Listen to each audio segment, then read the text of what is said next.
walked to the overpass and was about to jump.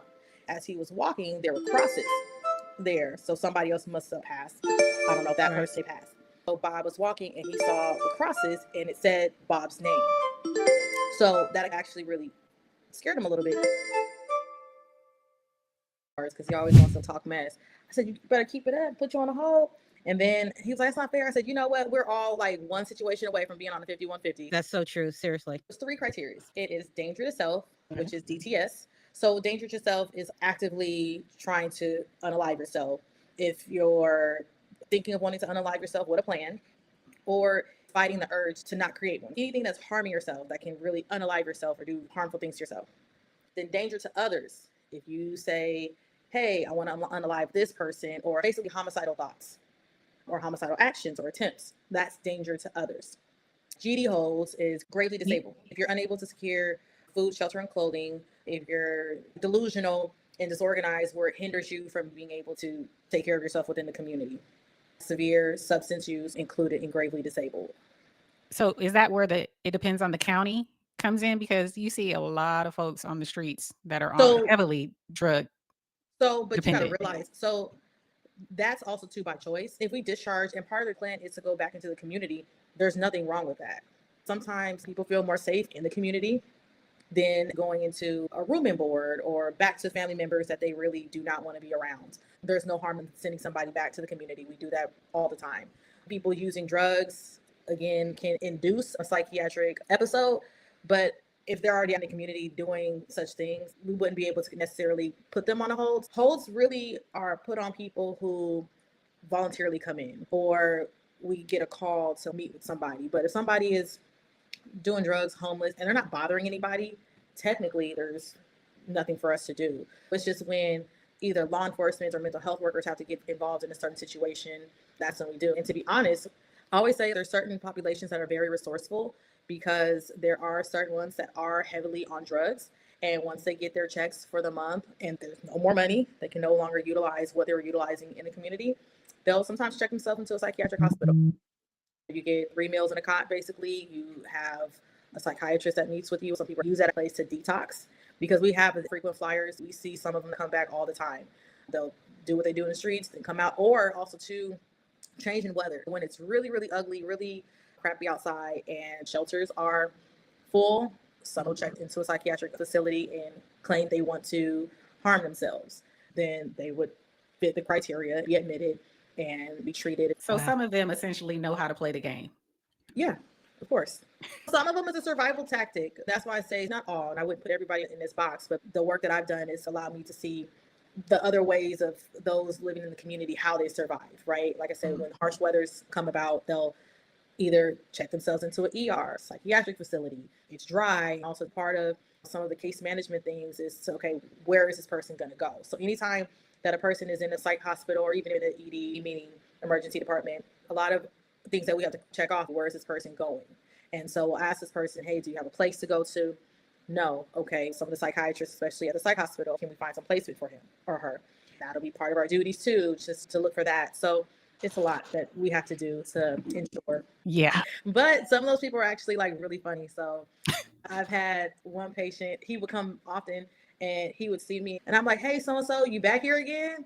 Yeah, it wasn't even my fault though. I'm like, I didn't ask. What had happened was, I said, where are you going? He was like, oh, you will take me to your house? I said, no, that's not how it works. You know where you're going. We also have a lot of pretty good laughs. I remember one time at the psychiatric hospital, there was this gentleman and he's pretty cool. I don't really get scared easily or even just timid like that because you're in places where people feel that you're afraid of them. They will take advantage of that and they will be the one to tell you how your treatment's going. It's like, no, that's not how it works.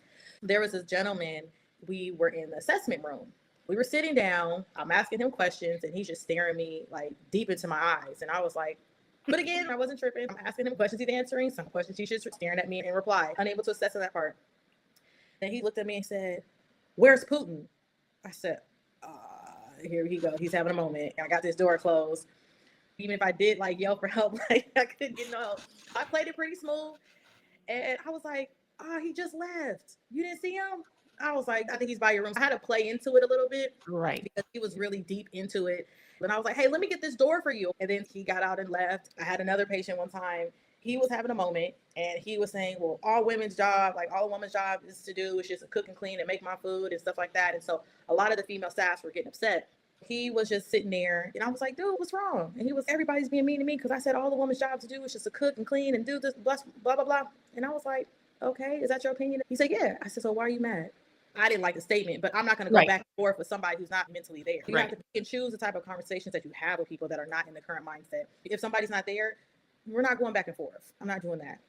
I've gone into place, not in the rooms all the way, but I'll stand at the doorway, tell the patients, if you want me to F off and leave you alone, just say, hey, just F off and leave me alone. I'll try to come and meet with you another day. I don't make it seem like you have to talk to me. You'll talk to me when you want to, especially when you know that you want to discharge and leave. It's just your approach. It's so funny because my mom was like, I don't see how you do it. I couldn't do that. It takes a certain approach. You can't be very sensitive, but you also need to be empathetic.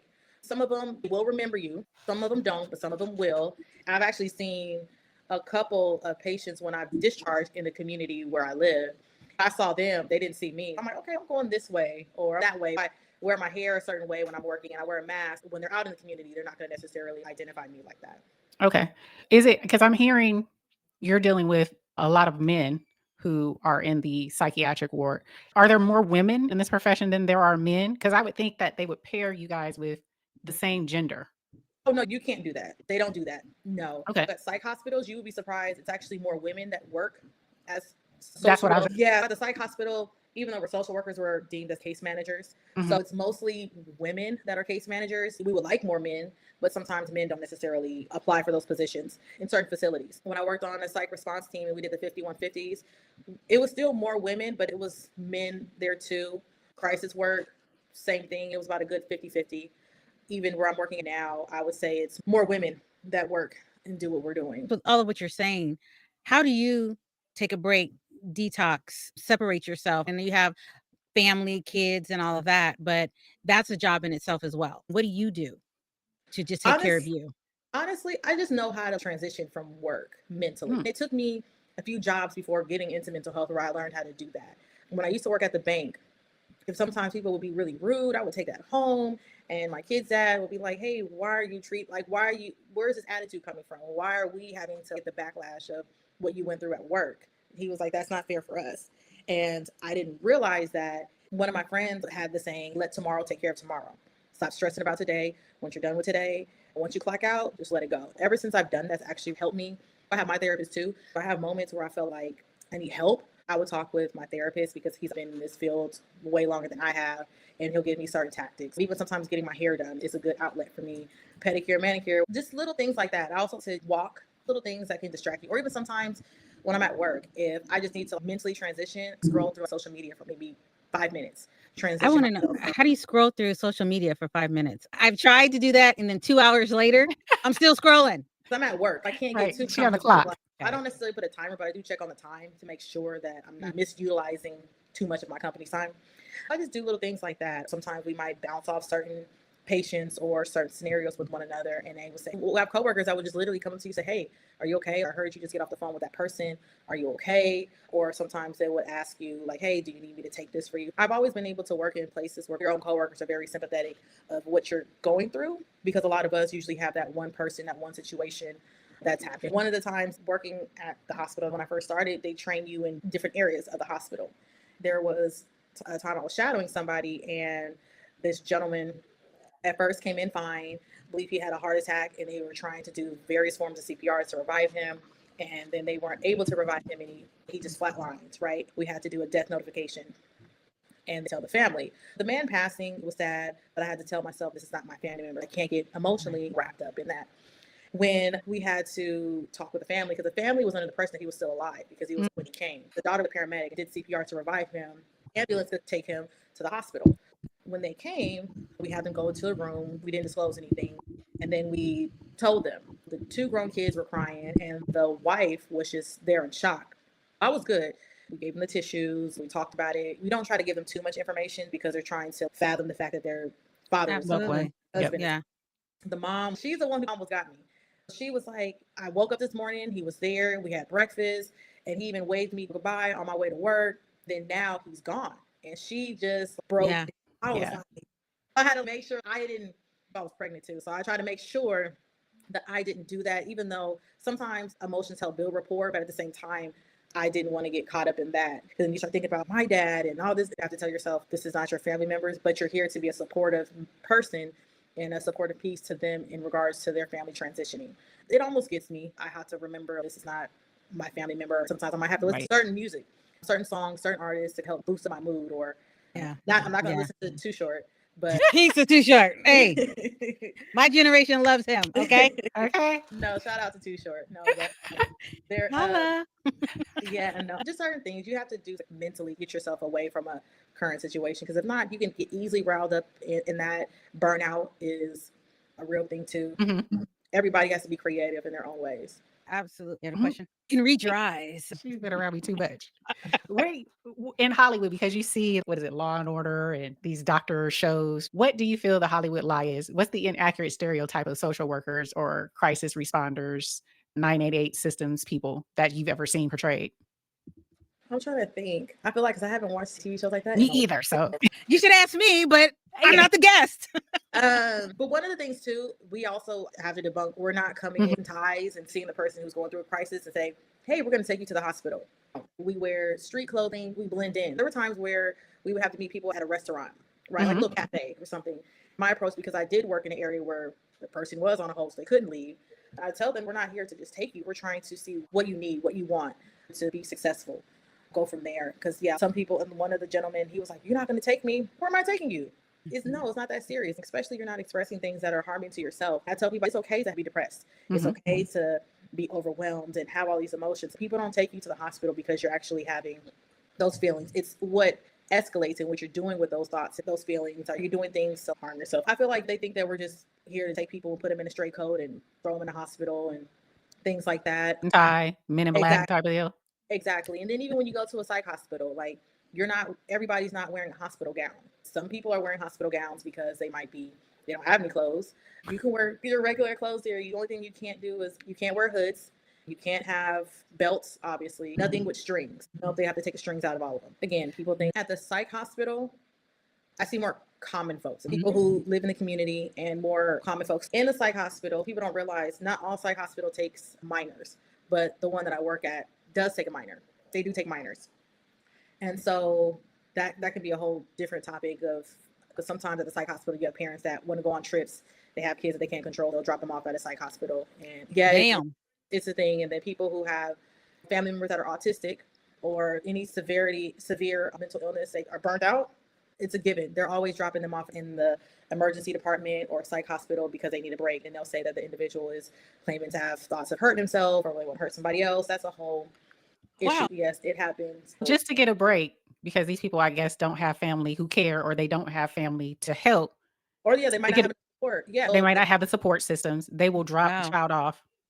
Yeah, and not even just children. They have adult family members that might be severely autistic, and they will drop them off at the ER. It's sad. Like I said, I've never dealt with a family member that was dealt with severe mental health, even really fathom that. And I get that there's people get burnt out, but there's different resources for that as well. Some are more than others depending on the county that you live in. Counties really make a big difference when it comes to a lot of the supports. Just going back to the question that you had mentioned, I would say we're in the hospital. We've dealt with people that have actually been a little bit more on the professional side, that have gone through some mental health crisis, that when I used to do 5150s, we had to assess because of sometimes drinking. Sometimes people may not necessarily endanger to others, but they might have addictions. I realize sometimes people who are higher up have more issues with addictions. For example, a lot of people smoke marijuana, especially in the state of California, but they don't realize there is also marijuana induced psychosis. The strand of marijuana that you're using can unlock certain types of psychosis. You're thinking, why is this person acting funny? Some of that can be effects of the marijuana that they're using or the strand that they're using. Wow. A lot of them are medicated for anxiety, depression. These Yeah. professionals seem normal. Some of them are pretty medicated. Also, too, like the type of jobs that they have that might cause them a lot more stress. They're taking medications. They're just probably in a position to have a private therapist. They're not necessarily in a psychiatric facility. They're paying for their mental health in a different way. It doesn't necessarily become a public problem. So, With regards to the autism and people dropping their kids off, Told that you. struck a nerve with me. I'm asking, is it because I come from the school of thought and having a son that was on the spectrum? A lot of stuff wasn't just afforded to me or told to me. I had to go out and find it. And a lot of times when you talk to people at the schools, they weren't readily giving me information. Is Mhm. that the reason why a lot of these people drop off their children? Do they know that there's other resources? Because you said there's other ways they can handle it, but do they really know? Because people are not just readily giving them that information. They hide it for whatever reason. I had a coworker who used to work with people who were autistic, and she gave me some resources for family members dealing with those who are autistic.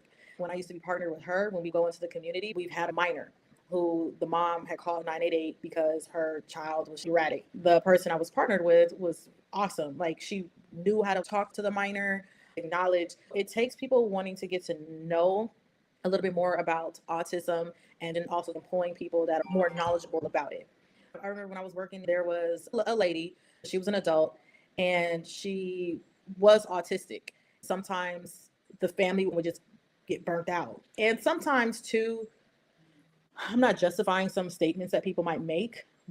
They might make a statement that might seems as if they're trying to indicate that they want to hurt somebody, but they don't necessarily mean that. They may not know how to articulate themselves very well, but it might be just enough for the family members to say, okay, we're going to take this person to the hospital because they said they wanted to hurt me.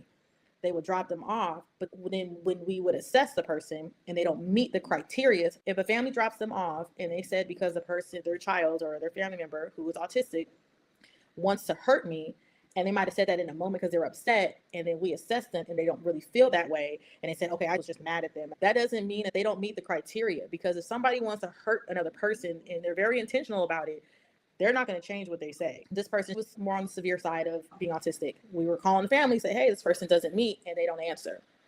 They probably won't answer for a couple days because they know that we're basically trying to tell them, you need to come and get your family member. We have lift services that can drop your family members off. I wish there were more resources for people dealing with family members that are autistic or on the spectrum of autism, because it does take a lot more patience with those individuals, and not a lot of people, even in the health fields, are really versed with helping people who are dealing with autism. And sometimes the care for people who are autistic might be a little bit different. Right. I still think it is pretty